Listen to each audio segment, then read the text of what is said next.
Accords coloniaux, enjeu d'une nouvelle colonisation, c'est notre grande interrogation de ce matin.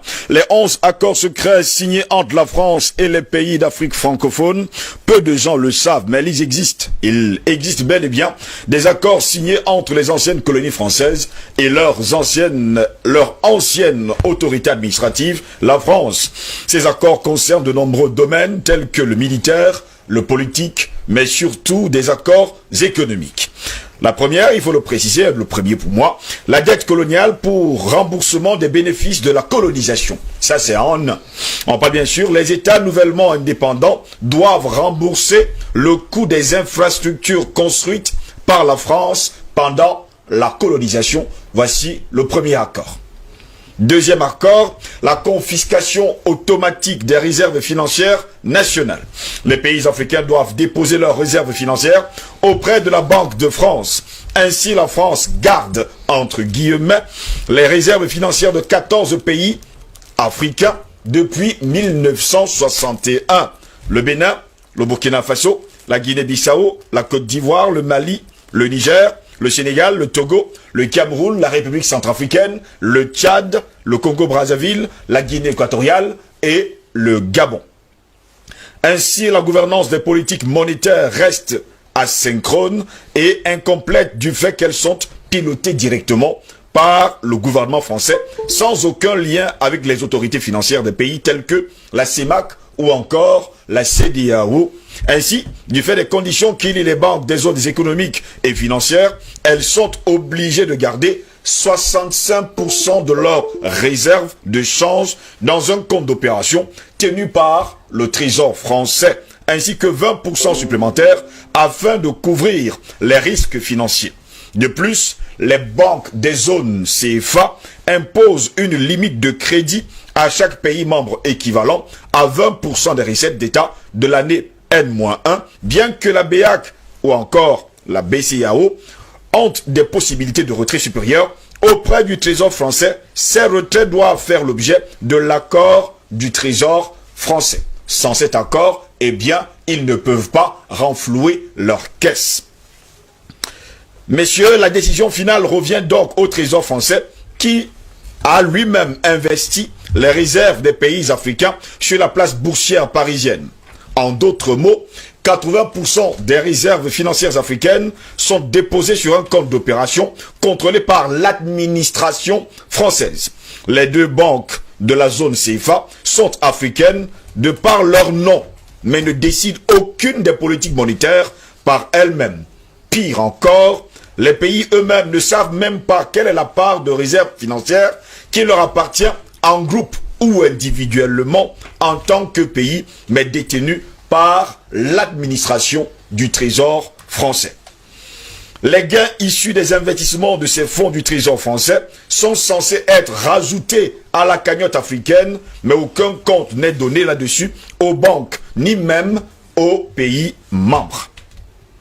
Seul un groupe limité à 6 administrateurs du Trésor français ont connaissance des montants du compte d'opération, du lieu d'investissement, des sommes. Les banques centrales africaines n'ont pas accès à ces informations, déclarait d'ailleurs il y a plusieurs années le docteur Gary K. Bush. 500 milliards de dollars des caisses africaines du Trésor français, on estime maintenant que la France détient, il faut le dire, 500 milliards de dollars auprès de son trésor. Elle est donc prête à tout afin de combattre toute personne qui cherchera à faire la lumière sur le côté obscur de ce vieil empire. Les pays africains ne disposent pas d'accès à cet argent. La France, on va le préciser également, leur permet d'accéder à seulement 15% de l'argent chaque année. Si elles ont besoin de plus que cela, ils doivent emprunter de l'argent supplémentaire à partir de leur propre 65% du Trésor français à des taux commerciaux. En fait, vous prêtez votre propre argent. Vous détenez de l'argent, mais vous le prêtez à vous-même. Allez savoir comment ça se passe. De plus, la France impose un plafond sur le montant de l'argent que les pays peuvent emprunter dans leurs réserves. Le plafond est fixé à 20% de leurs recettes publiques de l'année précédente. Eh bien, si les pays africains ont besoin d'emprunter plus de 20% de leur propre argent, la France dispose d'un droit de veto. La grande interrogation, c'est pourquoi? Numéro 3. Le droit de premier refus sur toute ressource brute ou naturelle découverte dans le pays.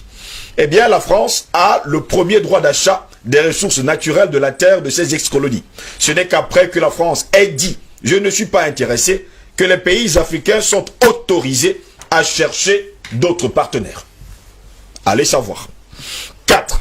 Priorité aux intérêts et aux entreprises françaises dans les marchés publics et appels d'offres publics. Eh bien, dans l'attribution des marchés publics, les entreprises françaises ont la priorité sur l'attribution, même si les pays africains peuvent obtenir un meilleur rapport qualité-prix ailleurs. En conséquence, dans la plupart des ex-colonies françaises, tous les leviers économiques des pays sont entre les mains des expatriés français. Je vous prends un cas. En Côte d'Ivoire, par exemple, les entreprises françaises possèdent et contrôlent tous les grands services publics. Eau, électricité, téléphonie mobile, transport, port et les grandes banques. C'est la même chose dans le commerce, la construction et l'agriculture. 5. Droit exclusif de fournir des équipements militaires et de former des officiers militaires des colonies. Eh bien, grâce à un système sophistiqué de bourses, de subventions et des accords de défense attachés au pacte colonial, les Africains doivent envoyer leurs officiers supérieurs en formation, vous avez bien compris, en France. Si je continue, ça va être encore plus compliqué que ça. Messieurs, en 6, le droit pour la France de déployer les troupes et d'intervenir militairement dans le pays pour défendre ses intérêts. Pas les intérêts du pays en somme, mais ses propres intérêts. On parle bien sûr des intérêts de la France.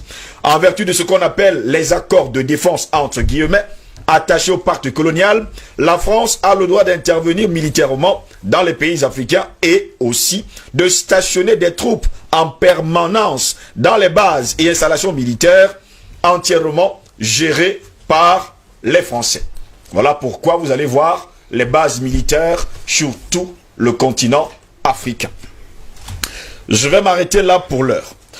En 7, l'obligation de faire du français la langue officielle du pays et la langue pour l'éducation. Oui, monsieur, vous devez parler français, la langue de Molière. Une organisation de la langue française et de la diffusion de la culture française a même été créée pendant la colonisation. Elle s'appelle la francophonie et possède plusieurs organisations satellites. Eh bien, ces organisations sont affiliées et contrôlées par le ministre français des Affaires étrangères. On parle encore là de diplomatie. Est-ce cela en tout cas la diplomatie? 8. L'obligation d'utiliser le franc CFA, franc des colonies françaises d'Afrique.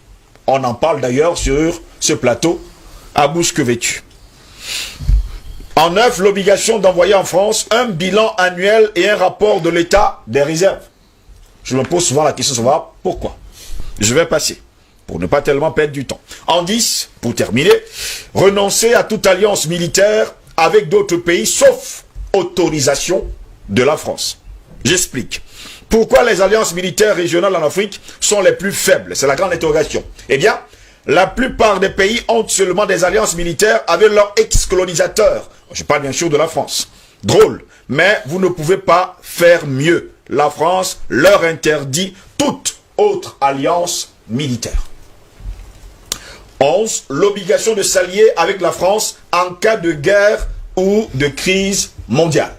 Vous ne pouvez pas vous allier avec un autre pays en dehors de la France. Ce qui vaut aujourd'hui à plusieurs chefs d'État africains de s'être alliés à la Russie, de s'être alliés à la Chine. Quelque part, on veut à tout prix les déstabiliser. Messieurs, voilà quelques 11 accords coloniaux qui ont été signés et on se pose souvent la question, pourquoi les avoir signés et pourquoi ces accords existent encore aujourd'hui où nous sommes le 5 novembre de l'an 2020.